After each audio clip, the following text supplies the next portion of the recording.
Bueno, es verdad, no he comenzado de la forma natural, que es darte las gracias y la bienvenida al Hombre, canal. no, por favor, no, eso Pero no es ya es que como necesario, eres no de es la necesario casa, entre nosotros, coño, no es necesario entre nosotros, no, para nada. claro, es que al final estamos compartiendo públicamente algo que nos apetece, ¿no? Y que mi Ujú, curiosidad ha llevado a contactarte y ujú. vamos a compartir con... Sí, comenzamos ya, por ahí si te parece bien. Muy bien, pues me parece estupendo. Hombre, yo creo que cualquier persona que tenga ojos para ver percibe que con relación al clima están pasando cosas que no son frecuentes. Yo no digo que sean anormales, ¿no? Porque es posible que de una manera o de otra se hayan manifestado en otras fases, ¿no? De la historia, ¿no?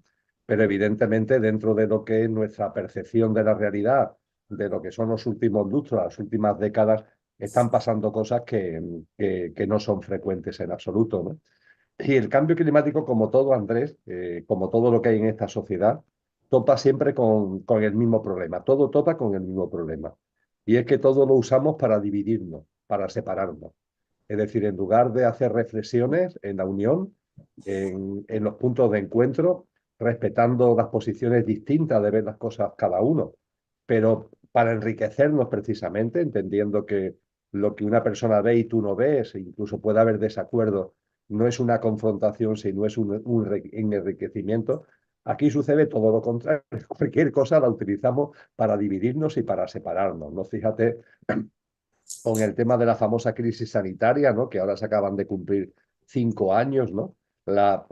Un acontecimiento como ese, a mi modesta percepción, un ensayo de ingeniería social, pero en cualquier caso, esa es mi modesta percepción, como la de otras personas, pero lo cierto es que a partir de ahí, pues nos confrontamos los afirmacionistas y los negacionistas, los anti no sé qué y los pro no sé qué, ¿no?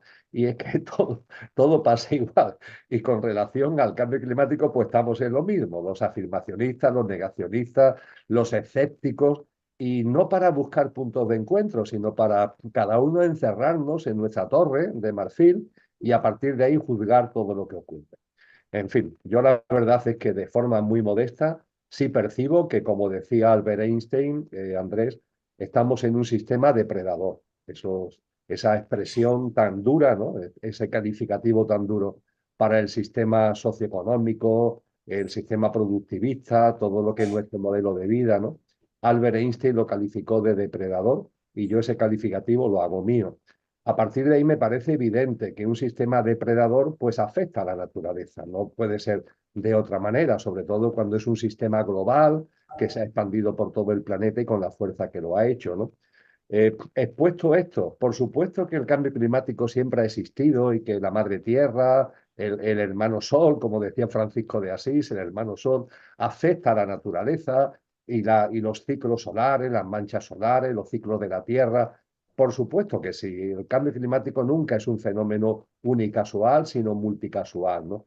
Pero eso no quita para darnos cuenta de que en estos momentos la mano del ser humano se ha añadido a todo ese telón de fondo y está repercutiendo de una forma muy notable en eso que llamamos el clima y fundamentalmente en lo que es el propio hábitat de supervivencia de la humanidad, que es lo más curioso, es decir, estamos afectando a cosas que además, mira por dónde repercuten directamente en nosotros en cuanto a nuestro hábitat de supervivencia.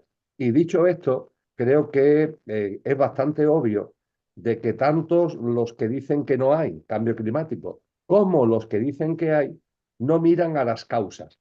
Los que dicen que no hay, porque como no hay, no hay que mirar a las causas. Los que dicen que hay, porque curiosamente hablan de los efectos, pero no de las causas. No hablan del sistema depredador, no hacen referencia a este sistema productivista, siempre repitiendo el mismo modelo, da igual que sea industrial o tecnológico, siempre es el mismo modelo de consumo energético, siempre de exceso, por decirlo de alguna forma, nunca de equilibrio, ¿no? Y en ese contexto, los que afirman que hay cambio climático, las instituciones, las cumbres que organizan cada 2 por 3, no miran nunca las causas, miran los efectos. Y yo creo que además es bastante evidente, y concluyo Andrés, de que aquellos que miran los efectos, los gobiernos, las instituciones, etcétera, etcétera, esos efectos los están rentabilizando a beneficio del propio sistema. Es decir, el sistema que es la causa del cambio climático, ese mismo sistema ignora las causas, hace que nos centremos en los efectos y a partir de ahí utiliza los efectos en beneficio del propio sistema. En beneficio que es del la propio causa sistema. real del problema. Efectivamente, y en beneficio del propio sistema por dos motivos. Por un lado, porque genera una percepción de la naturaleza como nuestra enemiga y una situación de incertidumbre, de inseguridad, de inestabilidad, que repercute en lo que ellos perfectamente dominan en el inconsciente colectivo, que nos quieren siempre temerosos, miedosos, inseguros, ¿no? Entonces, le viene magníficamente, estos efectos del cambio climático le vienen muy bien desde el punto de vista de la manipulación del inconsciente colectivo. Y además lo rentabilizan en beneficio, porque han puesto en marcha unos sectores que denominan verdes, es decir, como hay un cambio climático que está produciendo no sé qué y no sé cuánto, las grandes corporaciones han generado un nuevo nicho de negocio que llaman los sectores verdes, que a las pequeñas empresas, los pequeños proyectos conscientes que realmente habían surgido desde la conciencia, los quitan por completo de en medio y entran las grandes corporaciones como elefantes en chacarrería haciendo una manipulación de los propios efectos del cambio climático en su beneficio. Ahí están los pequeños agricultores que se lo quieren quitar de en medio, ahí está todo lo que está ocurriendo desde el punto de vista de unas energías alternativas que bienvenidas sean, pero ojo, no bienvenidas para que los parques eólicos los coloquen donde están los corazones más sagrados de la naturaleza, no para que los parajes naturales sean destrozados a través de esos sectores que se denominan verdes, ¿no? En definitiva, la verdad es que estamos en un contexto donde además hablar de cualquier cosa es muy complicado porque inmediatamente tenemos ya un prejuicio. Ah, este está a favor, pues yo estoy en contra, pues yo no sé qué, pues yo no sé cuánto. Cuando la realidad es que deberíamos buscar lo que de cada uno estamos aportando modestamente como algo valioso para generar esos puntos de encuentro que no se encuentran, sino que tienen que ser creados. Y yo creo que el cambio climático es una oportunidad. Yo lo veo como una oportunidad para que practiquemos precisamente esto, aunque desgraciadamente lo que estamos viendo es que lo estamos convirtiendo en más de lo mismo, una pelea entre los que dicen que sí, los que dicen que no, los que dicen que no saben, y a partir de ahí la verdad es que los otros, mientras tanto, haciendo de las suyas, que de eso saben muy bien. La verdad que yo hablo mucho de eso, la mente al final necesita polaridades, ¿no? Y pertenecer a un grupo, ¿no? Antiguamente nos daba como era, bueno, circo y pan, ¿no? Toros y fútbol, y ahora eres del Madrid y Barcelona, eres de izquierda o derecha, eres negacionista o afirmacionista, al final es tenernos enfrentados, asociarte a un grupo humano o a otro que no, nos impide mirar hacia donde hay que mirar. Nos tienen en el sueño, ¿no? En el llevar razón, la mente está diseñada para buscar aquello que confirma mi teoría o buscar aquello que niega la del otro, ¿no? Y nos tienen metidos en una ceguera brutal. Y eso lo hemos hablado del cambio climático, pero nos vamos a la política, que pasa más de lo mismo. Bueno, estamos en el mismo tema incluso. Y a mí me llamó mucho la atención, que por eso también fue uno de entrar en contacto contigo, este paso que han dado el capital, digamos, de alguna forma sí se sabe que los políticos están al servicio del sistema y que al final da igual que sea izquierda o derecha, blanco, rojo, azules, que nos tienen ahí un poco ninguneados. Y por primera vez yo observo que aquí en Estados Unidos el poder capital, que habrá otro poder detrás de él, que ahora nos hablarás tú, dan el paso al frente. Es como quita de ahí a los títeres que ya no nos hacéis falta, ¿no? Y vemos a Elon Musk y al Trump que se hacen cargo directamente del poder político, ¿no? Y eso me llamó la atención y también me gustaría que profundizaras ahí mucho más de lo que yo lo he hecho, por supuesto. Pues con mucho gusto, Andrés. Ciertamente estamos viviendo hace ya tiempo, no solamente ahora, pero creo que en estos momentos es muy visible el que lo que siempre ha habido, que es dividirnos, separarnos, etcétera, etcétera, también se utiliza para tenernos entretenidos y distraídos. Nos separan, nos dividen, nos ponemos cada uno camisetas, yo soy no sé qué y no sé cuánto, nuestra propia personalidad la configuramos a través de camisetas, tú eso como psicólogo sabes mucho, mucho más que yo, Y a partir de ahí, además, no solamente perdemos la noción de la realidad, porque estamos viendo la realidad a través de las gafas del color que estamos eligiendo, ¿no? Sino que además no solamente es un color, son distintos colores en función de cada asunto que podamos abordar, ¿no? Sino que es que además de todo eso, nos tienen entretenidos y distraídos para que no veamos lo que está sucediendo delante nuestra. Creo que la política que tú mencionas es una clara evidencia. Yo he estado muchos años, hace ya tiempo, ¿no? Muy metido en ella, hasta que ya por allá, por el año 2009, pues me di cuenta de lo que conduce esto a la nada, es decir, nos conduce a estar simplemente confrontados y con unas etiquetas aquí para incentivar una teórica personalidad que realmente no es la nuestra, sino que son sistemas de creencias que hacemos nuestros y mantenernos entretenidos y distraídos. Y en política además existe algo maravilloso, que es lo de los partidos políticos. Porque la propia palabra ya lo dice todo, partidos, Partidos. partidos. Es que no puede estar más claro, es como si nos estuvieran Parte 2. refregando, como si nos estuvieran refregando por la cara, ¿verdad? Estáis partidos, venga, partidos, ¿no? Pues bien, yo creo que deberíamos decir, no, partidos no. Aquí vamos a buscar todo lo que tenemos en común como seres humanos para sacar lo mejor de nosotros mismos, etcétera, etcétera. Pero evidentemente el sistema no quiere esto. Y creo que también deberíamos habernos dado cuenta de que la realidad que tenemos delante es una realidad donde lo que vemos a simple vista y lo que aparece en los medios de comunicación, de lo que nos hablan los políticos, etcétera, etcétera, es solo la punta del iceberg. No es el iceberg completo, creo que este es un buen símil, ¿no? Es solo la punta del iceberg. Como sabemos, el iceberg es una enorme masa de hielo y solo vemos la punta, que además si consultamos Wikipedia nos dice que la punta no es ni el 20% del iceberg, porque más del 80% está por debajo del agua.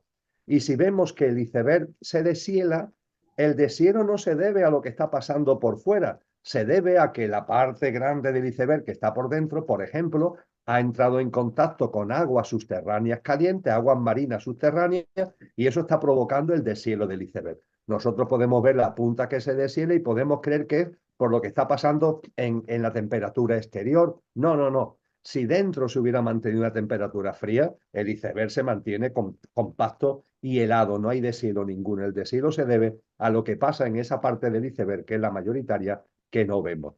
Y esto es lo que está ocurriendo en la actualidad. Cuando hablamos de Trump, de Elon Musk o de cualquier elemento de los que se mueven en política, no estamos hablando realmente de lo que es, estamos hablando de la punta del iceberg. A mí me gusta decir que hay una minoría, que podemos llamarla como queramos, se ha puesto en boga el término de élite, pues muy bien, vamos a llamarle élite, pero hay una minoría, que esto es lo importante, que a través de los fondos de inversión, a través de las grandes corporaciones transnacionales y a través de sus fortunas personales y familiares, dominan el sistema socioeconómico. Y dominando el sistema socioeconómico, dominan, controlan el entramado político institucional y el complejo tecnológico y militar. Y eso está por debajo del iceberg, esa parte del iceberg por debajo de la superficie, esa parte del iceberg que no vemos. ¿Qué es lo que vemos? Pues sus marionetas, es decir, los que salen al escenario, llámese Trump, llámese cualquier líder político de renombre que podamos tener en la cabeza, no son sino marionetas de los miembros de esa élite. Y en el caso de lo que ha ocurrido en Estados Unidos, es más de lo mismo. Hay personas que ingenuamente dicen, no, pero es que Trump está en contra de la élite, no es algo distinto que va en un camino diferente. Vamos a ver, Trump no nació ayer, es decir, tiene una edad y tiene una trayectoria. Conocemos lo que ha sido la vida de Trump desde que heredó una corporación, una empresa de su familia. Él la convirtió hace muchos años, hace cerca de 50 años, en la corporación Trump, y a partir de ahí Donald Trump toda su vida, más allá de su carácter, que es verdad que es un carácter controvertido porque cada uno es como es, pero él pertenece al establishment por completo. Toda su vida ha sido metida en el establishment y de hecho tiene una fortuna personal que se le calcula en unos 4.000 millones de dólares, es decir, que no estamos hablando de ninguna tontería. Y mira por dónde además esa capacidad, ese posicionamiento dentro de lo que es el establishment ha hecho una alianza ni más ni menos que con Elon Musk. Claro, es que estamos hablando de la mayor fortuna personal del planeta. Y no solo de la mayor fortuna personal del planeta, sino de las personas que tienen en sus manos las corporaciones tecnológicas transnacionales que tocan puntos claves de las tecnologías invasivas, Andrés. Porque hemos hablado y seguiremos hablando mucho de que si la crisis sanitaria, las inoculaciones, que si sí, que si no, pero eso es pasado, eso hace ya 5 años. Es que esta sociedad va muy rápida y lo que actualmente de verdad nos debe interesar no es ese debate que ya ha quedado como atrás, es el debate de lo que tenemos delante y de lo que nos espera. Y ese debate de lo que tenemos delante y de lo que nos espera desde el punto de vista de la tecnología y desde el punto de vista de la salud son las tecnologías invasivas. Y estamos hablando en concreto de Neuralink, una gran corporación propiedad de Elon Musk que está desarrollando chips cerebrales que en principio se nos venden como cura de enfermedades, pero que realmente en la medida en que se vayan desarrollando van a venderse, van a ponerse a nuestra disposición para teóricamente darnos unos servicios que ingenuamente a lo mejor vamos a decir, uy, qué bien, ¿no? Qué maravilla, ¿no? Yo me puedo meter algo en el cerebro o incluso mi bebé cuando nace, le podemos ya meter algo en el feto o en el cerebro, donde ya va a estar conectado a las tecnologías y va a ser una especie de super ser humano, pero ojo, vamos a ver, es que si tú Maravilla, te ¿no? metes algo aquí y estás conectado a la nube está conectada a ti. Con lo que significa que si tú te conectas a la nube por tus pensamientos, la nube está conectada a tus pensamientos a través de un sistema que tú no controlas, a través de un sistema que dominan otros, que por tanto no solamente te van a monitorizar como ya hacen, ¿no? A través del seguimiento de la big data, de las tecnologías actuales, no, es que van incluso a saber lo que piensas, van a poder controlar tus pensamientos, es decir, es un tipo de tecnología que con razón se llama invasiva, donde Elon Musk está a la cabeza, por no hacer referencia del SpaceX, es decir, su gran corporación tecnológica de lanzamiento de satélites y más satélites, ya hay miles y miles. El objetivo es que en el 2030 haya ni más ni menos que 100.000 satélites de esa tipología dando vueltas a la Tierra, con lo cual imagínate en lo que estamos metidos, ¿no? El campo 100.000 electrónico. satélites conectados entre sí y conectados con estaciones bases que están sobre la faz de la Tierra, las estaciones base conectadas entre sí y conectadas con los satélites, y en medio nosotros en un contexto de una enorme telaraña electromagnética que, como muy bien enseñó la musicoterapia de la que tú sabes mucho, esa musicoterapia que nos enseñó hace tiempo, que depende de la frecuencia, de los hercios, ¿no? De la frecuencia vibracional de la música que escuchemos, nos puede ayudar a relajarnos, a concentrarnos o a alterarnos o a encolerizarnos. Bueno, pues esto es electromagnetismo, frecuencias vibracionales, y a través de empresas como esta de SpaceX y de Elon Musk estamos metidos en un contexto electromagnético donde la modulación de la frecuencia lo hacen ellos y evidentemente estamos ahí a su disposición para ser manipulados a través de esas frecuencias. Cuando todo esto lo ponemos sobre la mesa, y podríamos seguir hablando, pero creo que con estos ejemplos es suficiente, Andrés, deberíamos darnos cuenta que lo que estamos viendo en la punta del iceberg es un reflejo de lo que hay por debajo.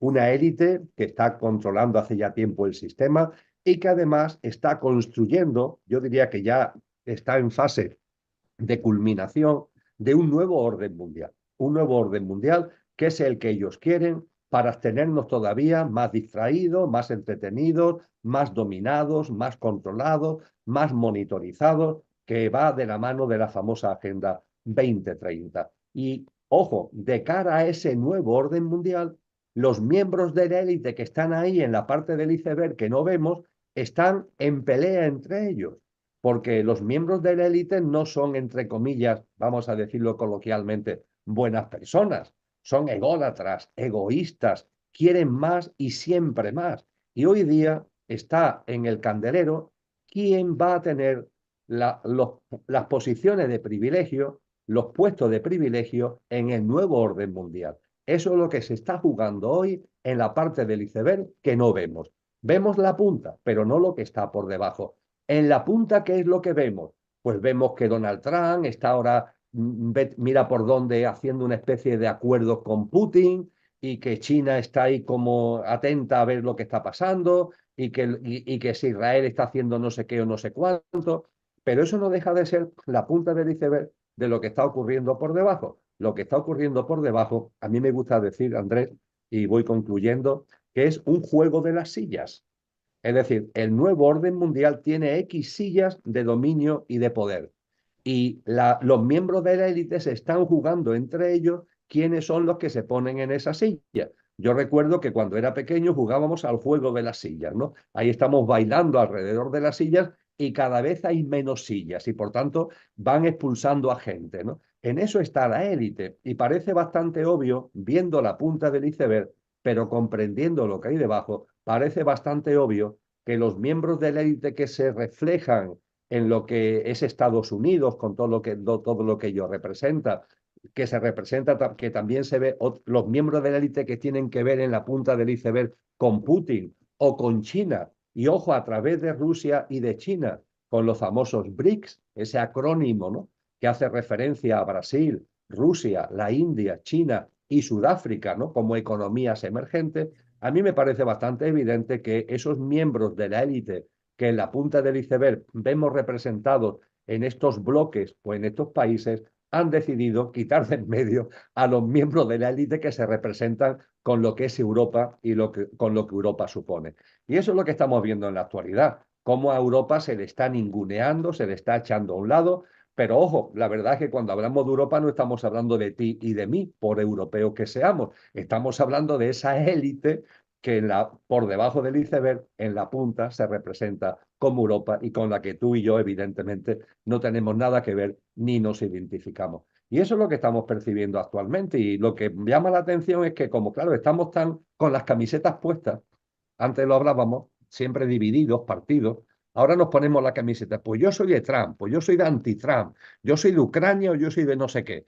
Y no percibimos lo que está ocurriendo debajo, donde todo eso no es sino un baile, no es sino un juego de intereses que están por dentro, de luchas intestinas entre personas absolutamente ególatras y egoicas, que ante un nuevo orden mundial que está ya ahí en ciernes y a punto de configurarse, se están peleando por los mejores puestos para el dominio de ese nuevo orden mundial. Y no podemos caer en el error de seguir en este juego permanente, de estar mirando lo que nos enseñan en la punta del iceberg, despistándonos de lo que está ocurriendo en la realidad y a partir de ahí divididos, separados, confrontados y olvidando lo importante que es lo trascendente, lo consciente y lo que como ser humanos deberíamos poner en valor. Final, ¿tu libro cuando, tu nuevo libro ha salido ya? ¿Cuándo salió? Sí, sí, acaba de salir, se llama Horizonte, el prognosis del horizonte venidero. Vale. Prognosis del horizonte venidero. En Amazon se puede encontrar sin ningún problema, está editado por Ecosofía Editorial y evidentemente en ese libro, aunque va muy al grano, por así decir, pero es un libro donde se desarrollan todos estos contenidos, ciertamente. Y al final hay como, como la conclusión una vez desgranado todo esto, vamos a decir, todo lo que tú has hablado en profundidad, es ellos a lo suyo y nosotros a lo nuestro, ¿no? Algo así, ¿no? Es que eso es lo realmente importante, creo, ¿no? ¿Y qué es lo nuestro?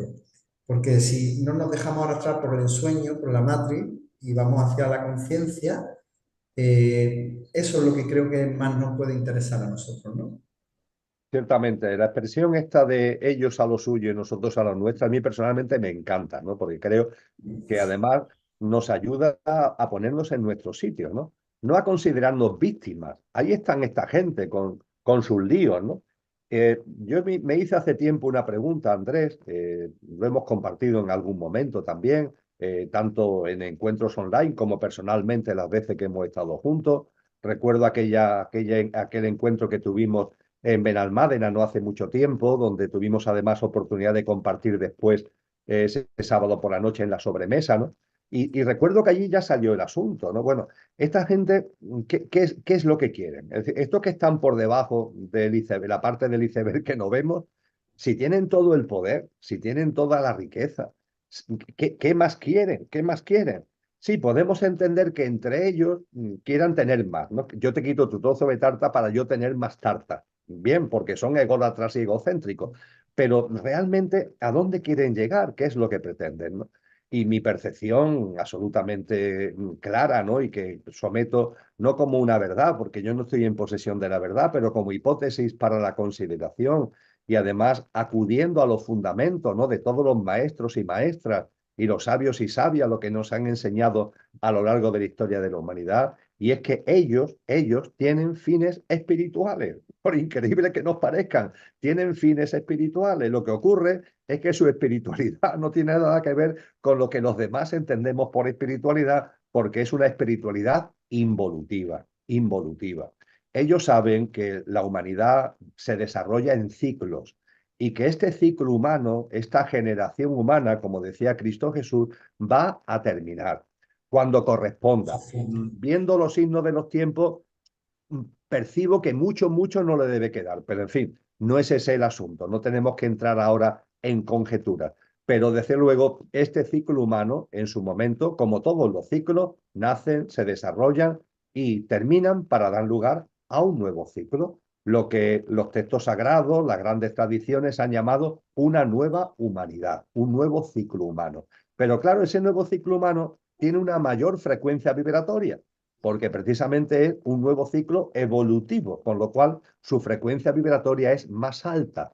Por eso, por ejemplo, en el cristianismo se dice que es una nueva humanidad, ojo, en una tierra restaurada, es decir, en una tierra de una mayor frecuencia vibratoria.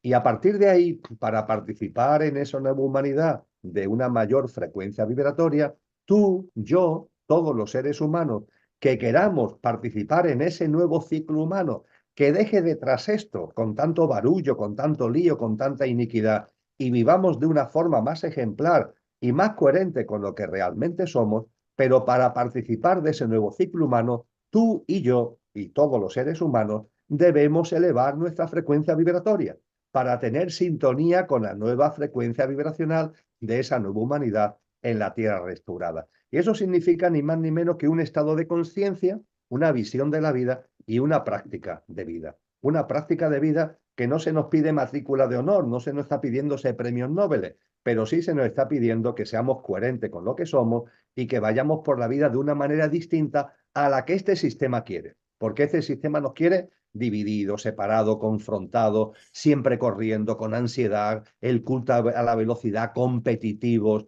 alejados entre nosotros, alejados de la naturaleza, economicistas, materialistas. Pues no, no. Esa no es la dinámica que deberíamos seguir para participar en ese nuevo ciclo humano.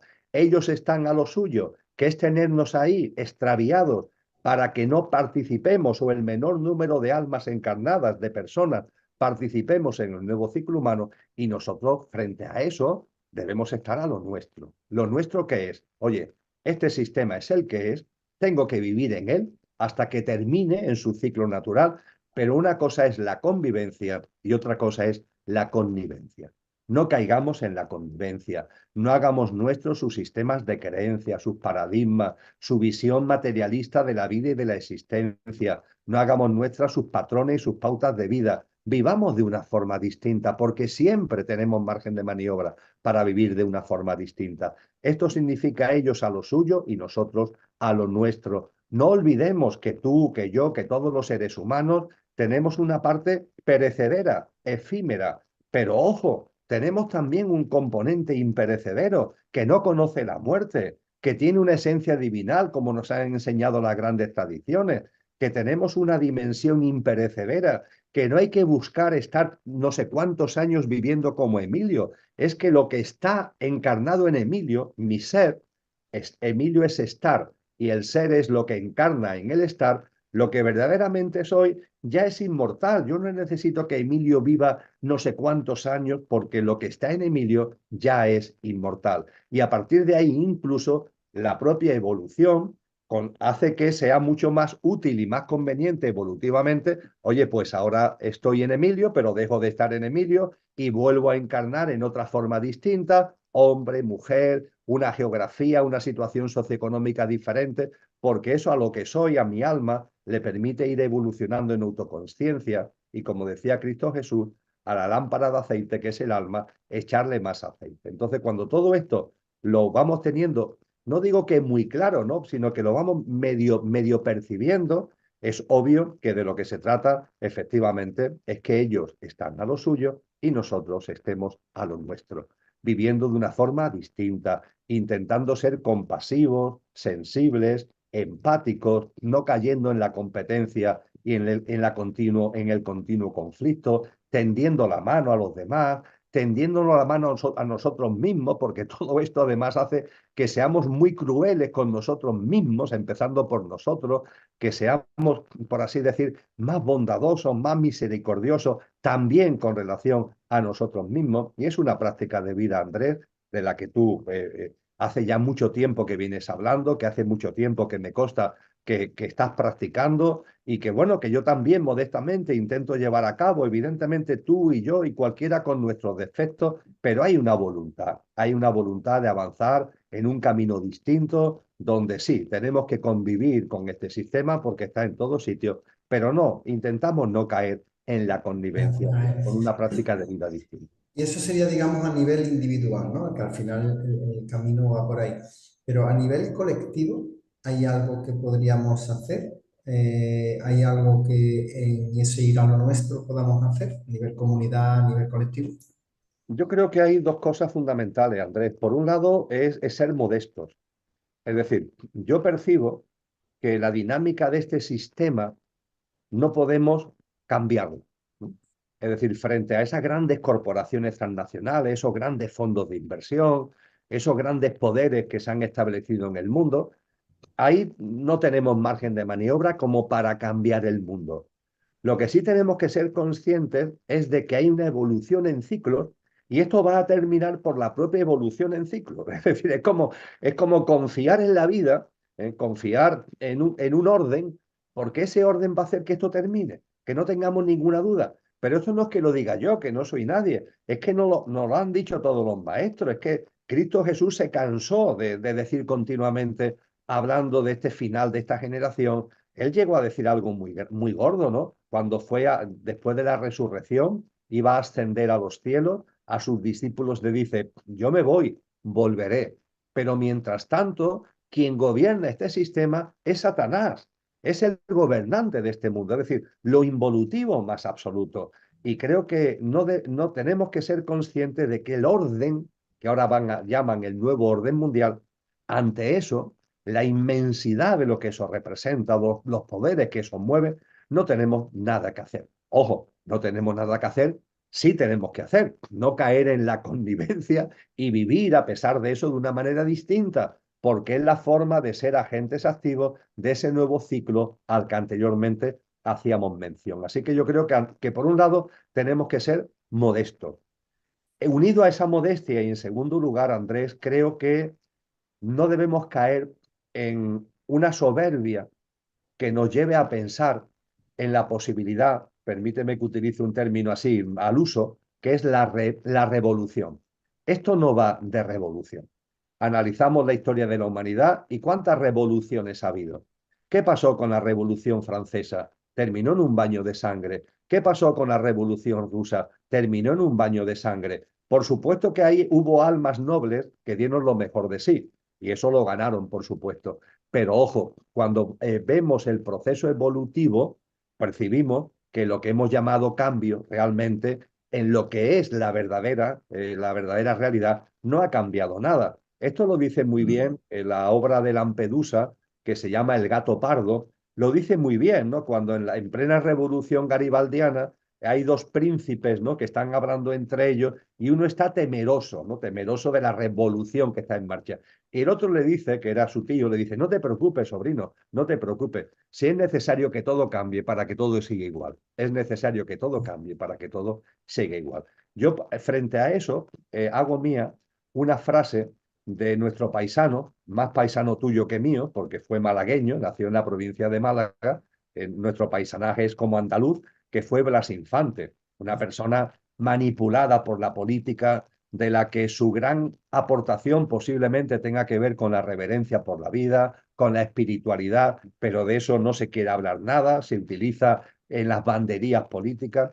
Y Blas Infante, en un momento concreto de su vida, dice lo siguiente: si vuestra revolución no es la del espíritu, quedaros con vuestra revolución. El espíritu es el único revolucionario verdadero. Qué barbaridad, Andrés. En qué pocas palabras se ha definido la enjundia de la situación en la que siempre hemos estado y que por supuesto estamos ahora. Si vuestra revolución, esta gente que sale, ¿no?, en las redes sociales, que no sé qué, que no sé cuánto, si vuestra revolución no es la del espíritu, quedaros con vuestra revolución. El espíritu es el único revolucionario verdadero. Y de esto va, Andrés, el que tengamos conciencia de nuestra dimensión espiritual, que es real, que nos quieren convencer de que no la tenemos en una sociedad que ha matado a Dios, es decir, una sociedad donde el materialismo, lo involutivo, expulsa lo trascendente. Curiosamente, ellos tienen creencias trascendentes, pero involutivas, y nos intentan llevar al huerto quitándonos las creencias trascendentes evolutivas. Recuperemos una visión trascendente de la vida, seamos conscientes de la dimensión divinal que tenemos, de nuestra dimensión que no es pasajera y efímera, sino que es permanente, lo que a mí me gusta llamar el conductor, que encarna en el coche, que es nuestro pequeño yo, para vivenciar la experiencia humana. Tomemos conciencia de eso y a partir de ahí intentemos vivir en coherencia con eso. Y eso significa que este sistema no lo vamos a cambiar, pero la forma en la que yo tengo de moverme en mi día a día, sí, depende de mí. El que cuando yo me encuentro con una persona o con un animalito o en cualquier situación de mi vida, mi vibración sea alta o baja, eso depende de mí y solo depende de mí. Esa es la verdadera transformación que está a nuestro alcance, la transformación en nuestra cotidianidad. Y además de esa manera estamos generando la frecuencia vibratoria, la tuya, la mía y entre todos, que tiene que ver con esa nueva frecuencia vibracional de la nueva humanidad en la tierra restaurada a la que antes hacíamos referencia. Esto es lo que nos corresponde. Lo que nos corresponde es que entre nosotros tengamos una red, por así decir, que no tiene que ser tangible, es inalámbrica, una red intangible, pero que sea de compasión, de colaboración, en la medida de lo posible. Las aberraciones y el dolor y el sufrimiento que provoca este sistema queda fuera de mi alcance el paliarlo, pero está en mi alcance paliar el dolor, el sufrimiento de una persona, de un ser inocente o vulnerable. Eso está a mi alcance. Bueno, pues en la medida de lo posible, hazlo. En la medida de lo posible, no vayas por la vida enfadado, cabizbajo, compitiendo, enfadado con los unos, con los otros, intentando convencer a los demás.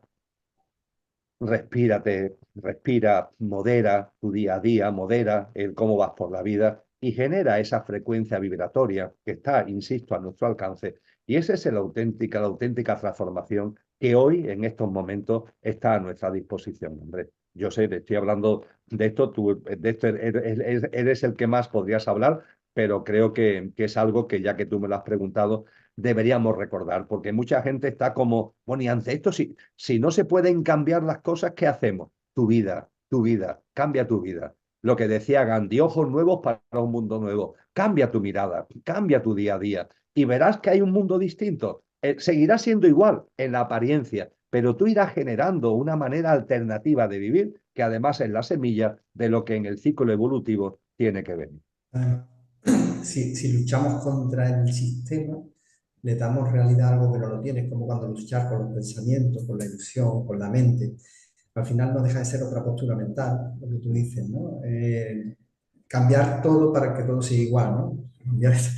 No va por ahí. La siguiente y última revolución, estoy totalmente de acuerdo contigo, es la revolución del ser, del amor, de la verdad, que nos hablaron ya antaño todos estos maestros y el maestro Jesús, bueno, para nosotros por lo menos, ¿no? Habló tanto y es la única revolución posible, la revolución del amor, de la verdad, de la vida, del espíritu, como tú dices, ¿no? Donde no hay dualidad, donde no hay posiciones mentales. Y estos señores, esta élite que hablabas antes, uno de los rasgos principales que tiene, vamos a hablar desde la psicología, son personas con rasgos psicopáticos. Es decir, personas que tienen muy claro un objetivo, no hay remordimiento de conciencia ni cargo alguno y van a por él, caiga quien caiga, ¿no? ¿Quién le interesa tener poder? Pues personas con rasgos psicopáticos, entonces la mayoría de los gobernantes del mundo y de los que dirigen este cotarro. No sé si llamarlos con poca alma, pero bueno, rasgos psicopáticos hablando profesionalmente seguro que tienen. Mm. Ciertamente. Además, tú has citado un término que es el amor, ¿no? Eh, es un concepto, el del amor, que siempre me ha interesado mucho. He ido aprendiendo, Andrés, que normalmente llamamos amor a una emoción, cuando el amor es mucho más que una emoción. Con mayúscula, Es amor con algo mayúscula. mucho más potente que una emoción. Cuando en el Nuevo Testamento, por ejemplo, Juan nos dice Dios es amor y el que no conoce al amor no conoce a Dios, eh, no están haciendo referencia a algo emocional, ¿no? Cuando ese alma bella, ¿no? Maravillosa que fue la de San Juan de la Cruz, llega un momento en concreto en su evolución donde dice ya solo el amar es mi ejercicio, ahí no están hablando de una emoción, están hablando de otra cosa.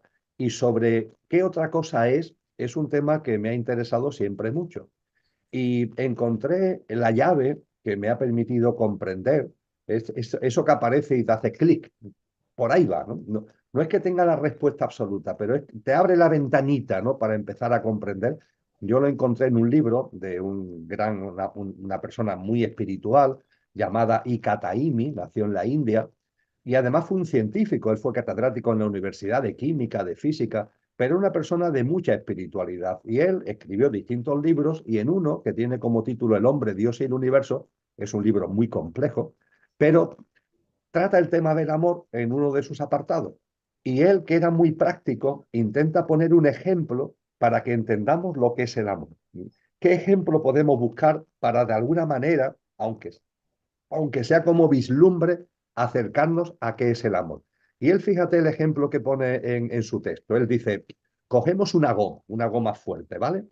Y la vamos separando con las manos. Hemos cogido la goma y la empezamos a separar. Claro, tenemos fuerza en nuestros brazos y vamos separando la goma. Dice, ¿qué es lo que sentimos en los dedos? Conforme vamos estirando la goma, ¿qué sentimos en nuestros dedos? En nuestros dedos sentimos una presión hacia adentro, ¿verdad? Dice, pues esa presión hacia la unión, no la separación que estamos forzando, esa pulsión, esa fuerza que estamos sintiendo en nuestros dedos hacia la unión, eso es el amor. Lo que liga a lo que antes hablábamos. Cuando se nos quiere separados, divididos, es precisamente en la dirección contraria al amor. El Eh, amor es lo que une, el amor es lo que nos junta. Y en ese sentido hay que tener en cuenta, lo decíamos antes, que empezamos siendo muy duros con nosotros mismos. Y claro, fíjate, cuando hablamos de que el amor es unión y lo que no es amor es separación, en lo que no es amor con nosotros mismos, ¿esto qué significa? Separarnos de lo que somos. Es un acto de desamor tremendo, separarnos de lo que somos. Yo no soy Emilio, yo soy lo que ha encarnado en Emilio para vivenciar la experiencia humana. En la medida en que yo me separo de eso, lo olvido, no lo tengo en cuenta, el influjo de una sociedad donde lo trascendente no tiene sentido, lo olvido, me estoy separando de lo que soy. Entonces, y evidentemente también con relación a los demás, cuando tenemos competencia, conflicto, tensión con los otros, cuando nos alejamos de la naturaleza y de todas las formas de vida, vamos en la dirección de la separación. Y deberíamos, en un momento concreto, permíteme la expresión, rendirnos. Ya está, qué esfuerzo, ¿no? Qué esfuerzo, está permanentemente estirando, separando, dividiendo. Ríndete. La realidad de la vida, que es el amor precisamente, es esa unión con lo que tú eres, es esa unión con los demás. Y eso, que así dicho pueden parecer palabras muy grandilocuentes, es una práctica de vida cotidiana, una práctica de vida de instante en instante, que está a nuestro alcance, ciertamente. Siempre podamos decir, oye, sí, pero yo tengo mi situación laboral, personal, familiar, me lo pone muy difícil. Todos tenemos margen de maniobras para empezar ese camino. Y una vez que ese camino se empieza, ya se empieza también a coger el truquillo para avanzar y avanzar al ritmo que podamos, al paso que podamos, pero ir avanzando en ese camino que no es de la separación, sino que es de la unión, que es el amor. Sin duda. Desde el amor, digamos, se vería a la élite con falta de amor, ¿no? Es más una sensación de qué vacío hay que llenar, ¿no? Al final es unión, no separación. Si Es luchamos que por en cuanto que el amor nos empieza de alguna forma a llamar y a llenar, todos esos que consideramos privilegiados, todas esas personas que están ahí, ¿no? En la élite, poderosos, moviendo no sé qué, no sé cuánto. Cuando el amor nos inunda, lo que sentimos es mucha compasión, mucha compasión. Porque como también dice un refrán que utilizamos mucho en Andalucía, las mortajas no tienen bolsillo. Las mortajas no tienen bolsillo. ¿Qué te llevas de esta vida? Desde luego, tu cuenta corriente no. Las propiedades que tengas en escritura tampoco. Ese tipo de cosas no computan. Lo que te llevas en tu vida, como muy bien nos enseñó Cristo Jesús, capítulo 25 de Mateo, es la lámpara que hayas echado, perdón, el aceite el que hayas aceite. echado a la lámpara de tu alma. Y ese aceite no se genera con piedras, es decir, con egoísmo, con egocentrismo, etcétera, con materialismo. De ahí no se puede sacar aceite.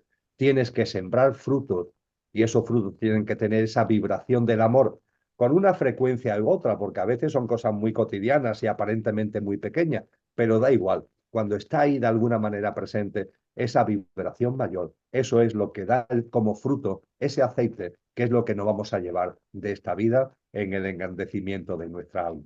Y lo necesario que es llegar al momento de soltar el cuerpo con la lámpara de aceite llena, ¿no? El tener paz, llegar en paz, llegar en quietud, llegar en amor para poder dejar el cuerpo en paz. Es decir, el viaje, el propio viaje ayuda a abandonar. A Lo cual abandonar. además, comprendiendo que somos mucho más que nuestra personalidad, es muy importante tenerlo en cuenta para que cuando llega el momento, a nosotros mismos o a nuestros seres queridos, ese momento que es la muerte, entre comillas, vivirla de una manera distinta. Esta sociedad que quiere expulsar lo trascendente tiene mucho miedo a la muerte. Al tener miedo a la muerte, tiene miedo a la vida. La vida se convierte en una especie de francotiradora que en cualquier momento te da el susto a ti o a tus seres queridos. A partir de ahí viene la desconfianza hacia la vida, el no percibir que la vida siempre juega a nuestro favor, que todo lo que ocurre tiene un sentido profundo que juega siempre a nuestro favor, que si una puerta se cierra, a tu mente no le gusta, pero esa puerta se cierra para que cuando corresponda se abra otra puerta, que abrirá otra puerta. Las denominadas noches oscuras que podemos vivir son siempre trampolines, no son obstáculos. Todo eso se nos nubla cuando desconfiamos de la vida. Hay que confiar en la vida. Pero claro, cuando no tenemos una visión trascendente de nosotros mismos y de la vida, y cuando le tenemos horror a la muerte, el miedo a la muerte lleva un miedo a la vida y la desconfianza en la vida. Con esto no quiero decir que cuando un ser querido fallece no tengamos una añoranza. Claro que sí, todos tenemos seres queridos que han fallecido y hay una añoranza, ¿verdad? Nos gustaría, nos acordamos y nos gustaría compartir con ellos un encuentro físico, nos acordamos cuando estuvimos en no sé dónde, en no sé qué, y nos gustaría de alguna forma tener otra vez ese contacto físico. Pero ojo, cuando tenemos una visión trascendente sabemos que lo que nuestro ser querido es sigue siendo. Como decía Agustín de Hipona con relación a su hermano fallecido, está al otro lado, está en la habitación de al lado, no se ha ido, ¿no? Hay una oración muy bella, ¿no? Que dice, no lo nombremos de una forma solemne, llámalo como siempre lo ha llamado. No te pongas ahí como, no, si sigue siendo él. Está en la habitación de al lado, no está en la habitación de la vida en el plano físico, está en la habitación de la vida en el plano de luz, pero sigue siendo igual, sigue siendo lo que es realmente. Entonces, si esto lo tuviéramos en cuenta, y esto tiene que ver con una visión trascendente de la vida, que es lo que intentan quitarnos y forma parte de lo que hemos dicho antes, ¿no? De lo que ellos quieren con relación a nosotros para mantenernos entretenidos, distraídos, separados y absolutamente inconscientes de lo que somos, cuando esto lo vamos recordando, todo se transforma, querido Andrés. Desde luego el tema de la denominada muerte es un elemento clave porque hay mucho que aprender con relación a ella. El ir perdiendo el miedo a la misma, evidentemente eso no quita porque no somos máquinas, que tengamos una añoranza de nuestros seres queridos, pero ojo, que no tengamos una conexión física con ellos, no significa que no tengamos un contacto con ellos y ellos con nosotros, que es sutil y es amoroso. Claro, si solamente miramos la vida por las gafas del materialismo, esa conexión, esa comunicación sutil y amorosa, no la vamos a percibir. Pero cuando nos abrimos y nos quitamos autolimitaciones mentales, claro que sí, claro que sí. Mis seres queridos, lo que realmente son, no ya con la personalidad que tuvieron, sino con lo que realmente son, siguen en conexión conmigo. Una conexión amorosa, una conexión constante y una conexión que puedo percibir con mucho agradecimiento en cada instante de mi vida. Un tema del que hablaremos en Sevilla. ¿Por qué mes era? Sí, Junio, estamos hablando del mes de junio, efectivamente, sí, mes de sí. junio. Creo que el 14 de junio, creo que es la fecha del fin de semana del 14 de junio. Quiero recordar así a bote pronto, Andrés. El amor está presente en todo, tiene que estar presente y la muerte también. Mm. La muerte la tenemos que tener muy, muy, muy presente. Pues Emilio, yo por mi parte y sabiendo que ambos dos practicamos una de las prácticas que es dormir temprano, ¿no? No pronto, para levantarnos con los amaneceres, ¿no? Con la luz, pues yo por mí lo cerramos aquí si lo consideras oportuno Muy bien. y agradecerte mucho el volver a compartir aquí en este canal a las personas que nos han seguido y nos visualizarán en otros muchos momentos y ya tendremos lugar de compartir. Lo digo porque ambos dos yo creo que a esta hora ya no nos viene bien, ¿no? Retirarnos. Sí, sí, ya ven, vamos, independientemente de cada persona verá evidentemente el vídeo Sí, en momentos distintos y vete a saber en qué lugar del sí, planeta, pero claro. ya en nuestro horario están llegando a las 21 y efectivamente ya la hora en la que tú y yo Es solemos la ya hora de recogerse, recogernos. sí. En cualquier caso, Andrés, de verdad ha sido un Muchas placer gracias. volver a compartir contigo y bueno, pues efectivamente, físicamente, si la providencia no estima otra cosa, pues nos veremos en el mes de junio, en ese encuentro con relación a todo lo que es la vida más allá de la muerte que desarrollaremos juntos. Es curioso porque he imprimido, me ha venido, esta carta me la escribió, bueno, no me la escribió, la escribió un amigo que ya marchó, ya dejó el cuerpo, Manuel Martínez, es sevillano, era sevillano. Ujú. Yo hablo presente, ¿no? Haces Dejó bien, el haces bien. cuerpo, ¿no? Dejó el cuerpo, era psiquiatra en profesión, jefe de un equipo de salud mental, un buen amigo. Y Ujú. escribió una carta a la cual me autorizó a compartir de la forma que yo quisiera, y como yo quisiera y cuando yo quisiera. Sé que se ha leído en algún acto público parte de la carta, pero a mí me apetece leerla entera porque a mí me conmovió cuando la leí. Era en su último momento y me pareció tan profunda, tan bonita y tan de utilidad a otras personas que el encuentro de junio me apetece abrirlo con, y más él siendo de Sevilla, ¿no? Me Ujú. apetece abrirlo con esta carta y yo sé que va a dar para mucho. Entraremos ahí en muchas cosas en honor a él y el compartir tan generoso, ¿no? Sobre la muerte, ¿no? Sobre Ujú. la honestidad con la que redacta esta carta. Tu amigo, nuestro amigo, perdón, Enrique de Vicente, tuvo el honor el gusto de conocerlo en Marbella, en un congreso que organicé. Y bueno, curiosidades de la vida, había amigos comunes con Manuel, y incluso Enrique se ofreció o se le pidió y lo hizo presentar a un cuñado de Manuel que también exponía en aquel congreso. Pues nada, pues muchísimas gracias, que estamos en contacto A ti, y, querido Andrés, y a ti, querido recuerdo Andrés. a Lola y a toda la familia Perruna, ¿no? Sí, Perruna y Gatuna, la que Y tenemos. Gatuna también. A Blanca ha estado aquí todo el tiempo con nosotros, nuestra Qué gatita. bien. Se llama Blanca porque es absolutamente blanca y aquí está a mi lado precisamente. Ha estado muy atenta. Yo cuando estoy en casa y tengo los encuentros, se Bueno, acercan. Sean gatos o perros lo que tenga en casa, se me acercan.